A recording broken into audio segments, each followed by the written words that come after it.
Maagang nabuntis si Ali. Sa edad niyang 18 taong gulang ay halos masira ang magandang samahan nila ng kanyang mga magulang dahil rito. Hindi matanggap ng nanay niyang si Aling Ising ang balitang dala ng pakikipagnobyo niya ang kanyang pagbubuntis. Naging marupok sila at mahina sa tentasyon. Paano na tayo nito, anak?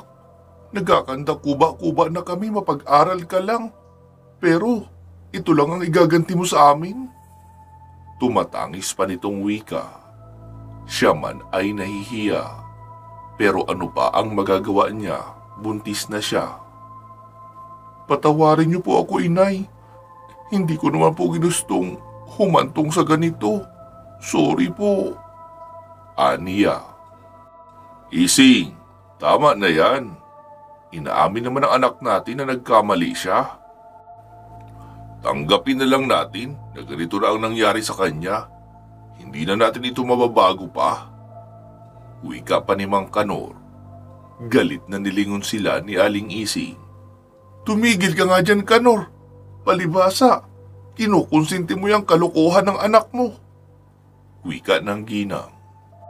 Mabuti na lang, matinong tao si Ramil na naging kasintahan ni Ali at siyang nakabuntis sa dalaga. Hindi siya pinabayaan nito kahit 20 taong gulang pa lang din ito.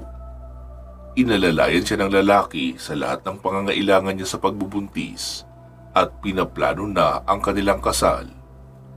Dahil sa nagdadalang tao, sa bahay na muna ng kanyang mga magulang sila nanatili para kahit papaano may matanong siya tungkol sa kung papaano susubaybayan ang kanyang pagbubuntis.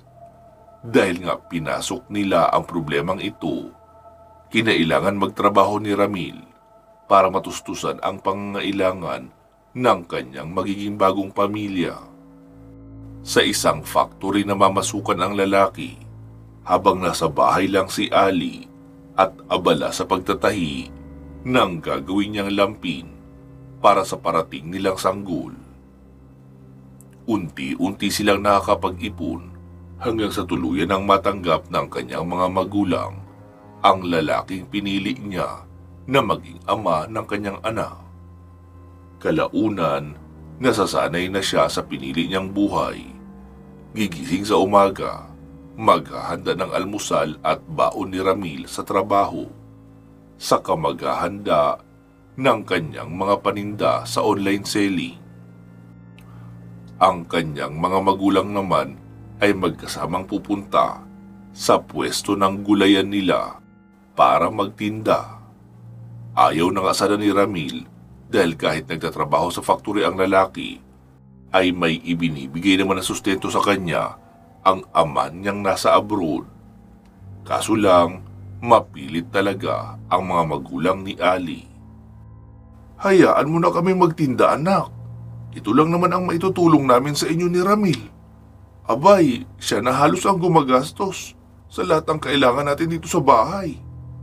Wika ni Aling Ising na ikinangiti ni Ali. Nanay, ayos lang naman po kay Ramil, hindi ba? Siya naman po talaga ang may gusto na alagaan tayo. Oo nga, anak. Pero, siyempre, hindi naman namin pwedeng iasa na lang ang lahat sa kanya. Ngayong napatunayan namin na isa siyang responsableng asawa. Gagawin namin ang lahat ng pwede naming iambag. Mapagaan lang ang kanyang dinadala. Opo, Nay. Naiintindihan po namin yun. Kaya, hayaan nyo na siya. Masayang wika pa ni Ali. Isang araw, abala sa pagbabalot ng kanin at ulam si Ali na ibabaon ni Ramil nang makaramdam ng mga brasong pumalibot sa kanyang bewang. Nang subukan niyang lingunin, ang kinakasama niya iyon na si Ramil. Ang aga mo namang nagising kanina, tapos maaga ka naman naaalis ngayon. Sabay na tayo mag-almusal. Lambing niya na ikinangiti ng lalaki. Marami kaming orders ngayon kaya kailangan bilisan ang proseso. Hayaan mo, sweldo ko naman mamaya. Maaga akong uuwi. Sa hapunan na tayo magsabay ha. Anito na ikinangiti naman ni Ali. Iniharap siya nito ng tuluyan sa kahinalikan sa labi. Hinaplos ang maumbok niyang tiyan na nasa 7 buwan na at hinalikan din. Baby, mahal na mahal ko kayo ng nanay mo ha. Lagi mong tatandaan yan. Mawala man ako sa mundo, hindi ako lalayo ng tuluyan sa inyo. Babantayan ko kayo kahit sa kabilang mundo. Wika nito na ikinakunot ng noo ng babae. Agaran niya binatukan si Ramil, kaya naman napaigig ang lalaki sabay tawa. Mahal naman, bakit ka nang babato? Naririnig mo ba yung sinasabi mo? Para ka nang namamaalam ah. Tandaan mo Ramil, hindi pa ako nakakapanganak. Kung magloloko ka ngayon, talagang hindi ka na makakauwi dito sa bahay. Mabagsik niyang banta, kaya tatawa-tawa naman na niyakap siya ni Ramil. Mahal naman gusto ko lang naman ipaalam sa inyo na magiging anak natin kung gaano ako kaswerte sa inyong dalawa. At hindi ako kailanman magloloko. Wika nito, saka siya muling niyakap. Siguraduhin mo lang, kapag nangyari iyon, 2 na kami ng anak mo na mananakit sa'yo. Wika niya na ikinatawa naman nilang 2. Palagi siyang pinaaalalahanan ng lalaki na wala itong ibang mamahalin kundi siya lang. Ikaw nga ang inaalala ko Marami kang fans dito sa bahay. May mga napapansin akong palagi nakasilip sa'yo mula sa labas. Pansin ni Ramil na ikinalaki ng mga mata ni Ali. Uy, so laki ng tiyan kong ito. Pagbibintangan mo pa ako na nagsasideline sa iba? Hala, umayos ka nga ah. Angal niya, kaya napatawa iyong muli at niyakap siya. Hindi naman literal na ibang lalaki ang ibig kong sabihin. Marami lang gustong pumalit sa akin sa pwesto ko dito sa tabi mo kapag umaalis ako sa trabaho. Yung mga aswang na hindi mapakali, mahawakan lang yan tiyan mo. Wika ng lalaki sabay lingon sa labas ng bahay. Kinilabutan naman si Ali sa sinabi sa kanya ng lalaki. Hindi nakaila sa kanya na maraming alam si Ramil patungkol sa mga aswang. Dahil ito nga ang madalas na nagiging dahilan kung bakit kailangan nilang maging maingat. Mabango sa ilong ng mga aswang ang buntis na kagaya niya. At hindi niya maitatago ang sarili sa mga ito. Iyon ang dahilan kung bakit halos ayaw na siyang palabasin ng bahay nito. Huwag kang mag-alala, mag-iingat naman ako. Tsaka kapag umaalis si nanay ay inilalak ko naman ang pinto. Aniya na ikinahinga ng maluwag ni Ramil. Nang araw na iyon ay maagang umalis ang mga magulang ni Ali. May hinihintay daw silang delivery, kaya silang 2 lang ang magkasama. Salamat naman kung ganun. Humirit pa si Ramil na baka pwede nilang sundan kaagad ang ipinagbubuntis ni Ali. Kaya naman, nanlaki ng husto ang mga mata ng babae. Nababaliw ka na ba, Ramil? Hindi pa nga lumalabas ang anak natin Ikaw ha? Masyado kang ano? Saway niya, pero namumula naman ang mukha na tila kinikilig. Kinantyawan pa siya ni Ramil at niyakap ng maraming beses. Nang mga sandaling iyon, pakiwari niya ay siya ang tunay na maswerte. Maagamang nagbago ang takbo ng buhay niya. Bilang isang batang ina at isang batang ama naman kay Ramil, alam niyang magiging maayos ang lahat ng inilaan nilang plano para sa kanilang anak. Ayun nga lang, hindi niya akalaing ang mga yakap at halik na iyon ang huli na lamang niyang matatanggap mula sa kanyang pinakamamahal na lalaki. Kinahapunan, nasa kalagitnaan ng pagluluto ng ulam si Ali nang maramdaman niyang may yumakap na naman sa kanya mula sa likuran. Nakaharap siya sa lababo at naghihiwa ng recados, pero bukas ang bintana sa harapan niya. at nakikita niya ang refleksyon ni Ramil. Kaso medyo malabo iyon. Gayunpaman, alam niyang ang lalaki iyon. Ang aga mo naman, mahal. Tamang-tama, pinalambot ko na yung karne. Napaghahaluan ko nitong mga gulay. Sabay na tayong kumain mamaya, ha? Aniya, pero hindi sumagot ang lalaki sa kanyang likuran. Panay lang ang hagod nito sa kanyang tiyan hanggang sa tuluyan din itong mawala. Napakunot noo si Ali. Lumingon siya at nakaramdam ng kahungkagan nang mapagtantong nag-iisa lang naman siya. Imahinasyon lang ba niya ang naramdaman kanina? Huminto siya sa paghihiwa at huminga ng malalim. Saka dumungaw sa bintana. Napakunot ang kanyang noo nang matanaw ang bulto ni Ramil na nakatayo sa katapat nilang bahay. Naliliwanagan pa ito ng poste. Dinadaan-daanan ng mga tao. Kinawayan niya pa ito. Mahal, anong ginagawa mo dyan? Halika na, pumasok ka na rito. Malapit nang maluto ang ulam. Tawag niya pa rito. Siya namang pagbukas ng pinto kung saan pumasok ang kanyang mga magulang. Nakayuko ang ulo at mukhang kay babagal kumilos. Muli na namang nagtaka si Ali. Nay, ano nangyari sa'yo? Salubong niya sa ina. Hikbi lang ang sinagot ng nanay niya ni hindi makapagsalita. Saka lang niya napagtanto na namamaga pala ang mukha nito sa kakaiyak. Sumunod naman na pumasok ang kanyang tatay. Kagaya ng kanyang ina, bagsak din ang mga balikat nito. Mas lalo siyang kinabahan. Batid niyang may problema ang kanyang mga magulang. Nay, tay, ano po bang problema? Bakit ganyan ang mga mukha niyo? Taka niyang tanong. Huminga muna ng malalim si Mang Kanor bago nagsalita. Anak, huwag kang mabibigla. Pero may masama kaming balita sa iyo. Anito na ikinabog ng dibdib ni Ali. Ano pong masamang balita? Tanong niya uli. Nauna nang umiyak si Aling Ising.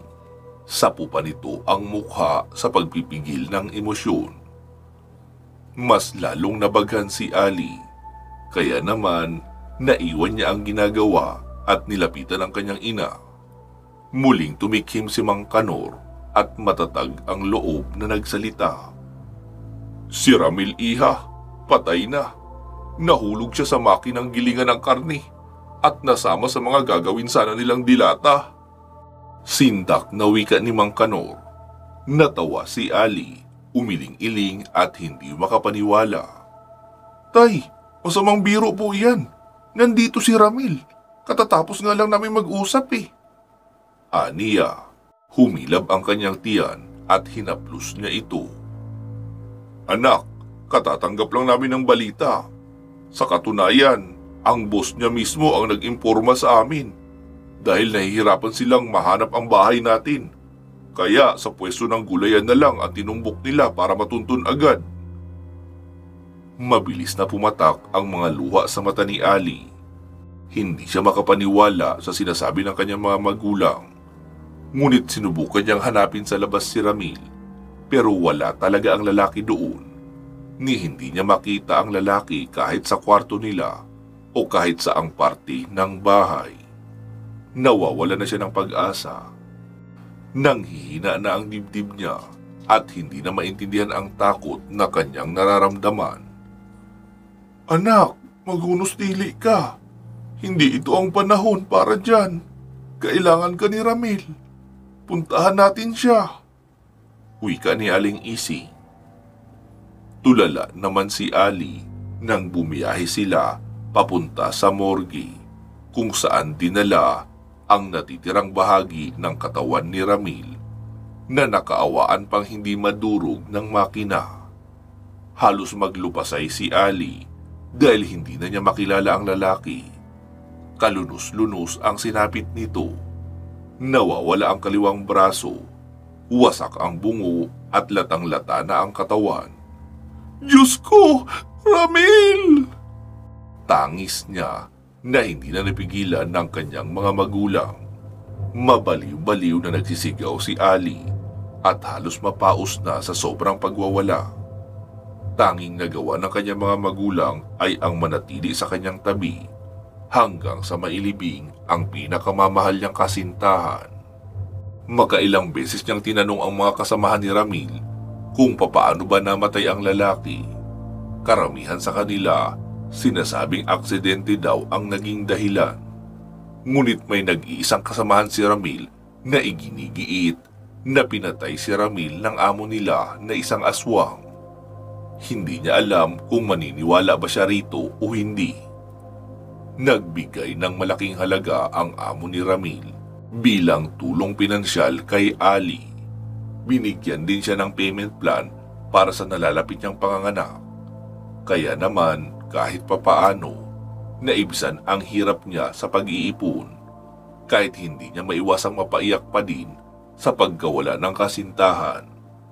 Madalas niyang mapanaginipan si Ramil na nahuhulog daw ang lalaki sa bangin. Pilit siyang inaabot, kaso lang nakakabitiw naman. Kabuwanan na niya nang muling maalala ang pagkamatay ni Ramil. Gabi iyon nang maisipan niya lumapit sa altar para magsindi ng kandila. Magmula nang mamatay ang kasintahan ay mag-isa na lang siyang natutulog sa kanyang kwarto. Kampante naman siya dahil nasa kabilang kwarto lang naman ang kanyang mga magulang. Saka hindi sila nagkulang sa paalala tungkol sa kung papaano niya iingatan ang kanyang pagbubuntis. May binigay na pamahid ang kanyang inay para maiwasan ang pananakit ng kanyang tiyan tuwing gabi. Medyo hirap na din siya sa paggalaw, kaya naman kailangan niya palagi na mag-ingat. Dinampot niya ang kandila at sinindihan, saka ito nilagyan ng hawakan sa may altar. Panandalian siyang pumikit at nag-alay ng dasal nang matigilan sa paghampas ng malamig na simoy ng hangin. Ay, bukas pala ang bintana. Mahina niyang wika. Nakahiligan niya ng gawin ito tuwing gabi. Masarap kasi sa kanyang balat ang malamig na simoy ng hangin. Lalo na't inaasam niya na magpakita sana o magparamdam sa kanya ang presensya ni Ramil. Hindi naman siya natatakot sa multo. Hindi naman sa hindi siya natatakot sa mga ito, pero naniniwala siya na may multo. Marami na siyang naririnig ng mga balita tungkol sa mga multo na nagpapakita, lalo na yung mga tipong meron pang unfinished business dito sa mundo. Kaso lang, sa maraming beses niyang sinubukang tawagin ang kaluluwa ng kanyang kasintahan, bigo siyang maramdaman man lang ang presensya nito. Sa halip, mga kaluskos sa bubungan ang kanyang naririnig. Otomatikong napapatingala siya. Hindi pamilyar ang huni. Hindi niya alam na hindi normal na ibon ang tumutunog sa itaas, kundi mga aswang. Kung dati ay hindi siya naniniwala sa mga aswang, baka sa kwento lang talaga sila nag-i-exist. Pero may mga kakilala pa siyang nakasagupa daw ang mga aswang. Pero kapag tinatanong naman kung ano ang itsura, ay walang maisalaysay na matinong kasagutan. Noong nabubuhay pa si Ramil, napakarami nitong naikikwento patungkol sa mga aswang. Minsan nga naikwento nito sa kanya na may aswang daw sa factory na kanya pinagtatrabahuan. Isa sa mga boss nila na madalas nagiging dahilan kung bakit absent-minded siya sa trabaho. Banggit nga ng katrabaho ni Ramil, pagiging wala raw sa sarili ang dahilan kung bakit naaksidente ang binata. Humiga si Ali sa kama at hinayaang nakabukas ang ilaw. Sabay hablot sa kanyang binabasang libro. Ngayon niya lang na-enjoy ang katahimikan ng gabi. Malamig kasi at walang nang iistorbong mga lamo. Mapapapikit na sana siya nang marinig ang paghawi ng kurtina. Agaran siyang bumangon habang sapo ang kanyang dibdib. "Inay?" Tawag ng dalaga habang nakatitig sa bintana. Sinasayaw ng hangin ang kurtina. Naanimoy sinasadya talaga itong paggalawin. Dito na siya pinanuyuan ng laway. Habang nakatitig sa madilim na bakuran na tanaw niya mula sa bintana, may nabubuong bulto ng isang tao na hindi niya makilala. Ngunit nagbabaga ang mga tingin na nakatitig sa kanya. Ramil? Kinulang sa tapang na wika niya. Hindi sumagot ang nilalang sa labas. Pero kumalampag ang pintuan ng kanyang kwarto, dahilan para mapasigaw siya nang wala sa oras. Ali, anak, anong nangyayari sa iyo? Nag-aalalang wika ni Aling Ising nang makapasok ito ng kwarto. Nakikita niya ang marahas na paghingal ni Ali. Halatang natatakot ang kanyang mga sigaw. Nilapitan siya nito sa kama at niyakap. Pinabangungot ka na naman ba? Tanong pa ng ginang. Umiling si Ali at tinanaw ang bintana. Nanlalaki ang mga mata ni Aling Ising nang makitang bukas iyon at nakikita na ang bakuran sa labas. Anak, ilang beses ko na bang sinabi sa iyo na huwag mong iiwanang bukas itong bintana? Buntis ka eh. Natatarantang wika nito, sabay sinarado na nga ang bintana. Nahinto na ang pagsayaw ng kurtina at kumalma na ang temperatura sa paligid. Pasensya na po, Nay. Namimiss ko lang po kasi si Ramil. Gusto ko siyang makita. Wika niya, kaya nakakaintindi naman na tumango si Aling Ising. Shh! Tahan na anak. Huwag ka nang malungkot. May bisita tayo. Halika, samahan mo akong kausapin siya. May sadya raw siya sa'yo tungkol kay Ramil. Wika ni Aling Ising. Napatitig sa ina niya si Ali. Nagtatanong ang mga mata. Gayunpaman, pahapyaw ng ipinaliwanag ng ginang kung sino ang bisita nila. Ang bus na babae nang yumaong si Ramil. Unang kita pa lamang ni Ali sa dalaga, kakaiba na kaagad ang dating nito sa kanya. Magkakatabi sa kawayang sofa, sina Mang Kanor, Aling Ising at Ali. Nasa tapat na upuan naman ang boss ng yumao niyang kasintahan. Kumusta ka na, Ali? Ako si Mila, ang boss ni Ramil. Naparito pala ako para ibigay ang iilang personal niyang gamit na naiwanan sa locker ng factory. Wika nito, sabay abot sa kanya ng kahon na hawak. Tinanggap ito ni Ali at nagpasalamat. Nang mahawakan niya ang kahon, niyakap ito ni Ali. Dahan-dahan namang pumatak ang mga luha nito. Nakaramdam ng pagiging sentimental nang sumayad sa kanyang mga palad ang mga gamit ng kanyang yumaong kasintahan. Pakiwari niya ay dinalaw na siya ng lalaki, kaya kahit papaano, gumaan na din ang pakiramdam niya. Maraming salamat po, boss. Malaking bagay po ito para sa akin. Para ko na rin siyang nakasama uli. Wika niya sa pagitan ng pag-iyak. Hindi na din naman nagtagal ang nasabing babae. Nagpaalam na ito agad na uuwi. Inaya pa nga sana nila ito na maghapunan, pero ang sabi, may mahalaga pa raw na lalakarin. Pumasok naman kaagad si Ali sa kanyang kwarto at hinalungkat ang laman ng kahon. May wallet kung saan may laman pang pera, iilang accessories, face towel, larawan nilang dalawa, mga pangontra na sa tingin niya ay para sa mga aswang, at isang kwintas na may palawit na pangil ng isang hindi niya pa matiyak na nilalang. Kung aanalisahing mabuti, mukhang pangil ng isang tao ang palawit ng nasabing kwintas. Kaya naman, walang anumang sinuot niya ito at binasa ang mga nakasulat na naroon sa maliit na notebook. Tila isang diary ang natagpuan niyang notebook na may sulat kamay ni Ramil.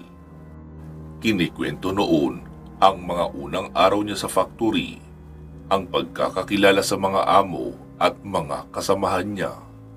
hanggang sa hindi sinasadyang pagkakahuli niya sa amo na si Mila na may nilalantakan sa isa sa mga stock rooms na alam niyang parte ng pinutol na katawan ng tao. Alam pala ni Ramil na hindi lang isa o dalawa, kundi maraming tao na at trabahante ang di umano ay naaksidente sa factory na sinadya naman daw talaga ng amo nila para masuportahan ang kumakalam nitong sikmura bilang aswang. Hindi lang kumakalat ang mga ito sa media, dala ng maimpluwensya ang kanyang amo at maraming pera. Kahit sino ay kayang bayaran. Sa bawat nangyayaring trahedya, nagiging saksi ito at umaasa na may mas malakas ang loob na makakatuklas ng mga baluktot na pangyayari sa kanilang factory. Mabuti na lang may kasamahan silang pamangkin ng isang albularyo. Bago ito huminto sa pagtatrabaho ay may ibinigay na pangontra sa kanya. Isang kwintas na may palawit na pangil. Ginusto niya raw sana gamitin iyon pero naalala niya ang kinakasama na si Ali. Buntis ito at mas nangangailangan ng proteksyon. Ibibigay dapat sana ng lalaki ang nasabing kwintas kay Ali pero wala nang karugtong ang sulat nito. Napaiyak si Ali matapos mabasa ang mga iyon. Hanggang sa huli, siya pa rin ang naiisip ng binata at ang kanyang kalagayan. Hindi niya maiwasang mamangha at matuwa. Gusto niyang yakapin ang kasintahan na alam naman niya na wala na sa piling niya ngayon. Iniligpit na niya ang mga gamit at isinilid sa kahon. Ang tanging naiwan lamang na nakalabas ay ang nakalantay na pangil na kwintas na naroon sa kanyang liig na dapat sana ang binata mismo ang magbibigay sa kanya. Habang lumilipas ang mga araw, ay mas lalo siyang nangungulila sa kasintahan. Lalo na at alam niyang kahit kailan ay hindi na ito babalik pa. Isang araw, nahiga na siya at nagpa siyang magpaanto. Hindi niya na matandaan kung gaano nakatagal na siyang nakahiga nang makarinig siya ng pamilyar na huni mula sa labas ng bahay. Tila iyon huni ng ibon na parang may halong tunog ng tao. Kamot ang ulo na bumangon siya at pinakramdaman ang paligid. Ngunit wala naman siyang nakikitang kakaiba. Humiga siya ulit pero naging alerto. Hindi naman siya natatakot sa sinasabi nilang aswang, pero kakaiba ang gabing iyon dahil bigla siyang naging balisa.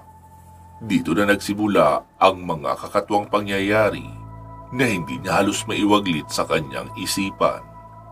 Iyong maingay na huni sa labas ng kanilang bahay ay naghahatid na sa kanya ng matinding takot na hindi niya kayang ipaliwanag. "Guni-guni mo lang yun, Ali. Walang aswang." Mahina niyang sambit sa kanyang sarili. Saka nagtalukbong ng kumot sa kinahihigaan. Pabiling-biling lamang siya sa kama. Maya-maya pa, sa kabila ng pagiging balisa ay nakatulog na rin naman siya. Umaga na noong siya ay magising. Magmula noon ay palagi na din siyang dinadalaw ni Mila. Walang palya at halos araw-araw din na may pasalubong iyon na dala para sa kanya. Mistula tuloy siyang nililigawan ng babae. Para lamang sa paghaplos sa kanyang tiyan. Pero maingat si Aling Ising. Palaging binibilin sa kanya ng matanda na huwag ipapahawak kahit kanino ang kanyang tiyan. Kasi hindi malalaman kung may nakausog ba sa kanya o tinatatakan na siya ng aswang. "Basta, kailangan iwasan mo ang sinuman, anak. Huwag kang basta nalang magpapahawak ng tiyan. Kailangan mo talaga mag-ingat." Wika ng ginang na ikinatango niya naman. "Nay, paano ko po malalaman na aswang na ang nagbabalak humawak sa akin?" Takanyang tanong rito. Sabi naman ni Aling Ising na marami naman daw ang paraan para malaman ang tungkol doon. Una ay ang langis. Kung meron silang ganoon. Isa iyong magsisilbing hudyat para malaman kung nasa malapit ba o malayo ang aswang. Naalala ni Ali na may langis ang kahon na hinalungkat niya na pagmamay-ari ni Ramil. Habang inaalala ang mga bagay-bagay, ngayon niya napagtanto na sa dami ng nagsasabing aksidente ang ikinamatay ni Ramil, isa lamang ang totoo. May kinalaman ang mga aswang sa pagpanaw nito. Bakit hindi? Ngayon pang puro pangontra laban sa mga aswang ang natagpuan niya sa loob ng kahon ng kanyang yumaong kasintahan. Muli siyang napaiyak at napayakap kay Aling Ising. Nay, ayoko man isipin, pero mukhang sadya nga talaga ang pagkamatay ni Ramil at may kinalaman dito ang mga aswang. Aniya na ikinalaki ng mga mata ng ginang. Naitanong nito kung paano niya iyon nasabi. Ipinaliwanag ni Ali ang klase ng mga kagamitan na nahalungkat niya sa loob ng kahon na ibinigay sa kanya ng boss ng kanyang kasintahan. Mga gamit iyon pangontra sa aswang. Walang nagawa si Aling Ising sa pagtangis ni Ali, kundi ang aluhin ang kanyang anak sa pamamagitan ng isang mahigpit na yakap. Alam niyang magiging magaan din ang sitwasyon at muli nilang paiimbestigahan ang kaso ng pagkamatay ng kawawang lalaki. Kinahapunan, nagtaka si Ali nang maging bisita na naman nila si Mila. Kagaya ng dati, hindi niya gusto ang paraan ng pagtitig nito sa kanya, lalo na sa kanyang tiyan. Para siyang lalamunin nito ng buhay. Kumusta ka na, Ali? Tanong nito sa kanya nang magkaharap sila sa sala. Si Mang Kanor at Aling Ising naman nakabantay lang sa kanila sa may kusina. Maging ang mag-asawa ay hindi komportable sa presensya ng bisita nila. Tila ba may gagawin itong hindi maganda? Ayos lang naman po ako, ma'am. Nagbalik ka po. Tanong niya rito. Ngumiti si Mila at walang kakurap-kurap na pinagmasdan ang mukha ni Ali. Pababa sa kanyang tiyan. Nakonsyo si Ali kaya tinakpan niya ang kanyang tiyan. Alam mo bang matagal na kitang gustong makilala, Ali? Kaso lang, pinagbabawalan ako ni Ramil. Wika nito na ikinakunot ng noo ni Ali. Bakit naman po, ma'am, gusto niyo ako makilala? Normal na tao lang naman po ako. Walang espesyal o interesanting bagay sa buhay ko o maski sa sarili ko. Aniya na ikinailing ni Mila. Meron, Ali. Hindi mo lang alam. Wika nito na ikinakunot niya pang lalo. Mas lalo siyang naguluhan sa mga sinasabi sa kanya ng babae. Kung ganun po, ma'am, ano naman po iyon? Ano pa nga ba? E di ang pagiging buntis mo. Tila nag-echo ang salitang iyon sa kanyang isipan. Maya-maya pa, nagsimula na siyang kabahan at hindi maipaliwanag ang pagkabalisa na kanyang nararamdaman. Kitang-kita niya ang pagkawala ng laway sa gilid ng bibig ni Mila. Bago iyon umakto, nadadambahan siya. Mabilis ang pangyayari. Hindi kaagad nakagalaw si Ali. Ganun na lang ang takot na lumukob sa kanyang buong pagkatao. Mukhang hindi normal na tao ang babae at naparoon ito sa kanya para siya ay patayin. Ang tanging nagawa ni Ali ay pumikit at magdasal ng taimtim. Hindi niya kayang gumalaw ng mabilis. Natatakot siya na maapektuhan ang sanggol sa kanyang sinapupunan. Kaso lang, ilang segundo na mula sa pag-atake sa kanya ni Mila ay hindi pa rin bumabagsak sa kinaroroonan niya ang babae. Nanatiling intact ang buo niyang katawan. Walang napunit o hindi siya nasugatan. Lubayan mo ang anak ko! Singhal ni Mang Kanor. Si Aling Ising naman ay nagsaboy ng maraming asin. Sabay nagtatakbo para daluhan ang kanyang anak. Noong muling dumilat si Ali, nakita niyang may hawak na itak ang kanyang ama at mabagsik itong nakatitig kay Mila. Sa sulok ng kanilang sala iyon nakapwesto, naglalaway at nanlilisik ang mga mata.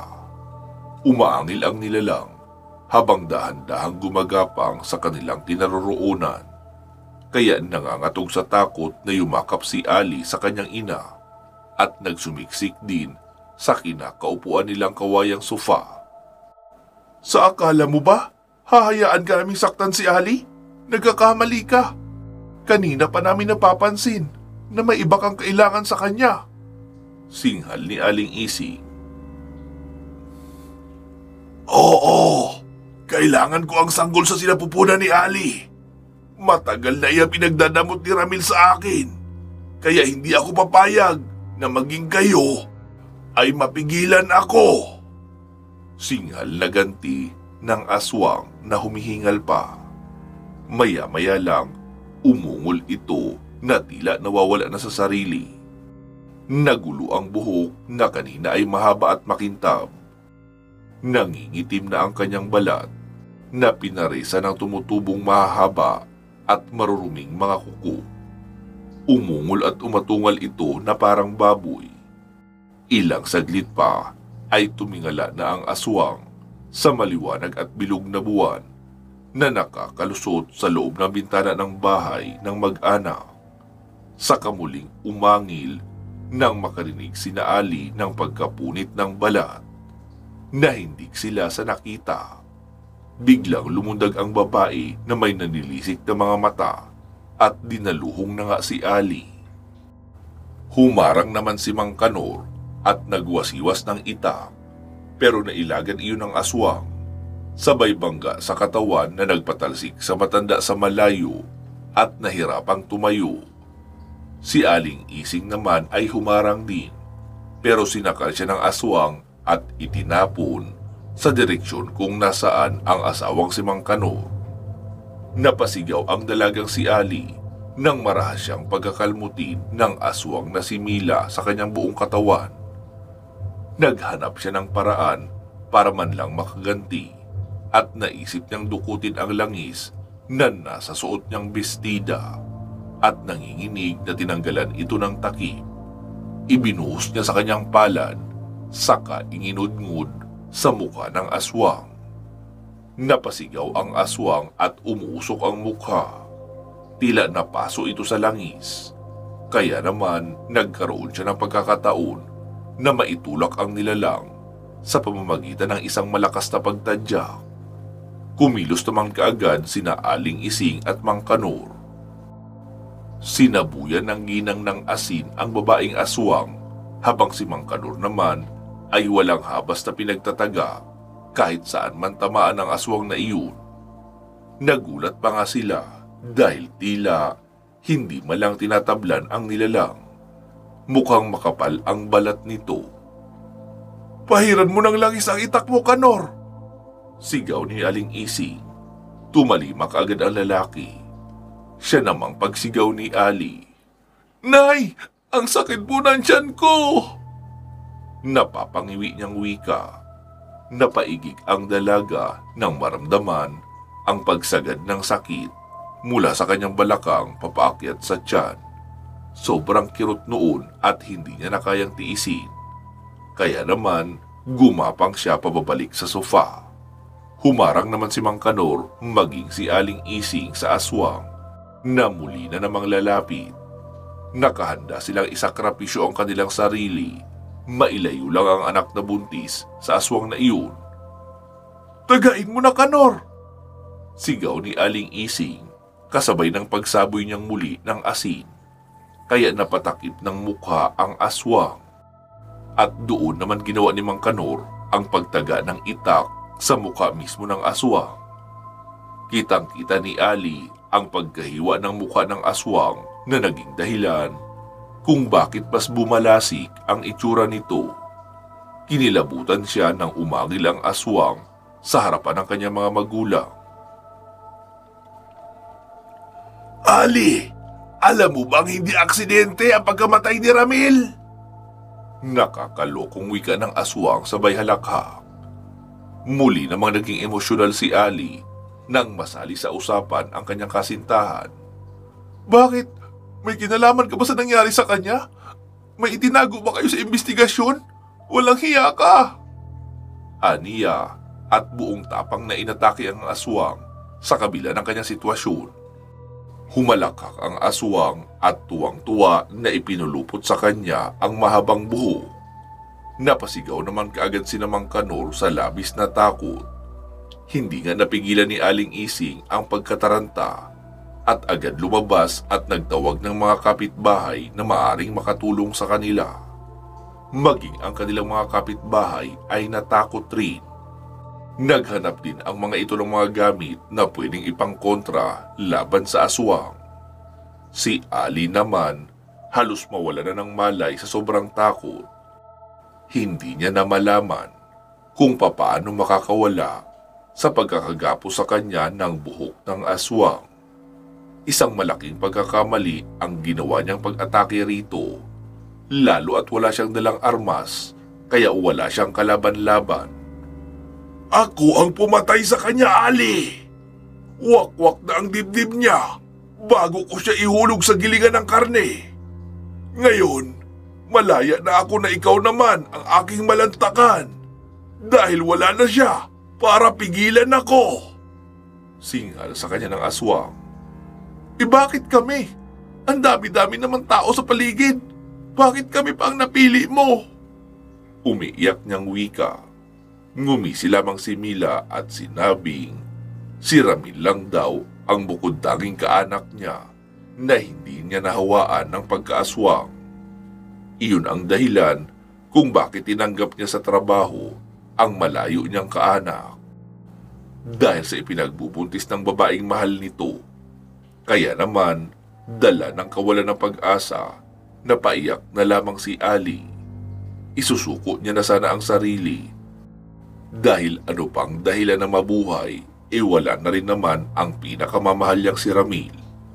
Nang biglang magliwanag sa isang sulok ng kanilang bahay at lumitaw ang kaluluwa ng kanyang namayapang kasintahan na si Ramil. Nakalutang lamang ito. Suot ang damit na huli niyang nakitang suot nito nang magkasama sila. Siya lang ang nakakakita rito. Kaya gayon na lamang ang pagkamangha niya rito. Nagulat siya nang marinig ang boses nito sa kanyang isipan kahit hindi naman bumubuka ang bibig nito. Mahal, gamitin mo ang kwintas. Ang pangil na iyan ay mula din sa kalahi niyang aswang. Iyan lamang ang pwedeng makapanakit sa kanya na alam niyang hindi niya kayang gamutin. May taglay na lason ang pangil na makakapanghina sa kanya.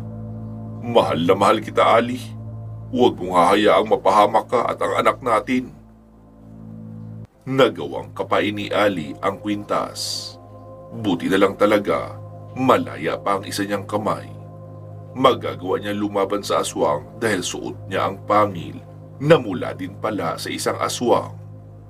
Mahigpit niya itong hinawakan at ubod lakas na itinusok sa mata ng aswang na si Mila. Gayon na lang ang pagsisigaw ng aswang. Nanlaki ang mga mata at natataranta nang makita ang bagay na itinusok ng babae sa kanyang mata. Anong ginawa mo? Sigaw nito dahil may kakaibang sakit na hatid ang nasabing bagay. Pinakawalan siya nito at ininda ang kirot ng mata. Ginawa ko lang ang alam kong tama. Lalo na at may kinalaman ka sa pagkamatay ng lalaking pinakamamahal ko. Ito ang ganti niya sa iyo. Pangil lang kalahi mo ang papatay sa iyo. Sigaw ni Ali at muling tinusok ang kabilang mata gamit ang pangil na hawak niya. Pumulandit muli ang dugo sa mata ng aswang na panay na ang pagsigaw. Tuluyan nang napaatras si Mila hanggang sa makahanap siya ng paraan para makatalon sa bintana. Hindi na nila alam kung ano ang nangyari. Basta na lang naglaho sa dilim si Mila. Gustuhin mang humabol Mang Kanor, hindi niya na nagawa dahil inuna nilang isugod sa ospital si Ali. Sa araw na nakaganti sila sa aswang na kumitil sa buhay ni Ramil, nanganak si Ali. Isinilang niya ang isang malusog na batang babae. Napaiyak na lamang si Ali. Hindi niya alam kung tapos na ba ang paghahasik ng lagim ni Mila sa kanila. Ang naging malinaw lang sa kanya, namatay si Ramil sa pagpuprotekta sa kanya, kaya inihanda niya ang sarili. Sa pamamagitan ng iniwang gamit ng kanyang asawa, lalabanan niya ang aswang, anumang oras iyon magpasyang bumalik, kung mabubuhay pa man. Wakas. Maraming salamat po sa inyong pakikinig. Mag-iingat po kayo palagi at hanggang sa muli.